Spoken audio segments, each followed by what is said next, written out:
gudoomiye ku-xigeenada xildhibaanada sharafta leh asalaamu calaykum waraxmatullaahi wabarakaatu.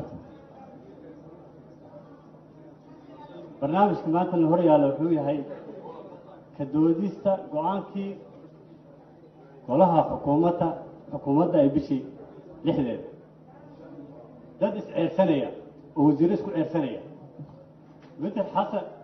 xasan khayr u soo ballan qaaday wasiir iyo mid wasiir baa laga dhigay difaac la yiri qadiyadda ummadda la baarlamaanka asaas u raadsanaya garanaya taas waa qodob oo dooda in la leexiyo oo dood madaxtooyadii hore iyo madaxtooyadii ka dhaxaysa wasiir nin la dhahay wasiir dowladda ku siinaya la soo tuuray iyo mid kale qadiyad kale ka hadlay in laga dhigo aniga ma qaba qadiyad masiir wana horta inaan ka hadlo u baahan qodobka koowaad baarlamaan markaan nahay 3 shay waa muhiim noo ah waan ka shaqeynaa koow waxaan nahay matalaad shacab baan matalnaa labo waxaan nahay sharci dejin saddex waxaan nahay la xisaabtan xukuumadda shaqadeena waa intaas waxaan kale ka hadlaysaan dadkan isceersanayo ujeedadu ma aha waxaan soo laabanayaa go-aanka golaha shacabka go-aanka golaha xukuumadda aad baa looga dooday nin walba aragtiisa u dhiibtay xildhibaanada aragtidooda way dhiibteen nin walbana xur buu yahay aragtiisa inuu dhiibto mudane guddoomiye dowladda soomaaliya hadda jirta aan dooranay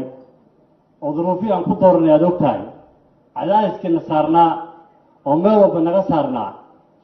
haddii wax naloo yeerinayo taas aan ogolaan lahayd waadna og tihiin inaad umul noqotaan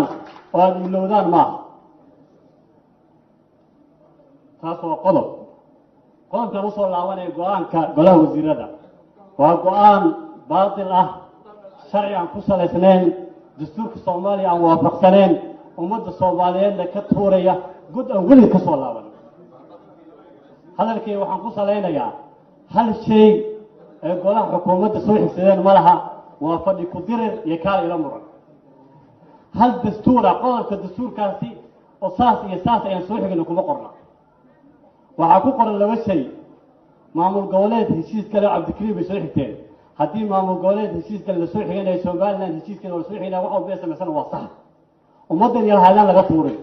haddii puntland imaaraadka iyo sacuudiga la safatana waa sax iyagana ay laga laabanin arrimo dowladda soomaaliya shaqo kuma laha waddanka yaa la kala tagsiinin wasiir dowlo lagu ballan qaaday iyo wasiir ku-xigeen baa loo siinaya shaqal baa sameeyey yaa qadiis soomaaliya loo luminay intaas waa qodobka usoo laabanayo dad baa waxay ka hadlayaan soomaali galbeed iyo NFD iyo Djibouti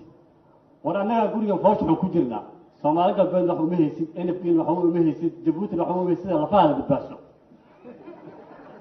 xildhibaanada meesha fadhiya 95 xildhibaan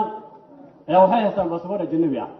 golaha wasiirada 25 ka mid ah uu yaraan baasaboor Itoobiya loo wataa oo ragga u sareeyo ku jiraan bari iyaga la qabanayaa iyagana la dhiibayaa haw diyaar garoowaan taas waa qodob kale waana garanaynaa qaarkoodna waxay madax ka soo ahaayeen kilalka xer ilaaliye guud ka soo ahaayeen waxay ka soo ahaayeen maxkamad sare qodobka u dambeeya ku soo gabagabeynayo dad baa ka sheekeynaya 91 iyo dagaal sokay dhacay boqol haddii qof dambi u galay aw mas'uul oo joogay godka jilcoobe waxaa rabaa noo sugida asay dambiga ugu horeeya lagu qaado inta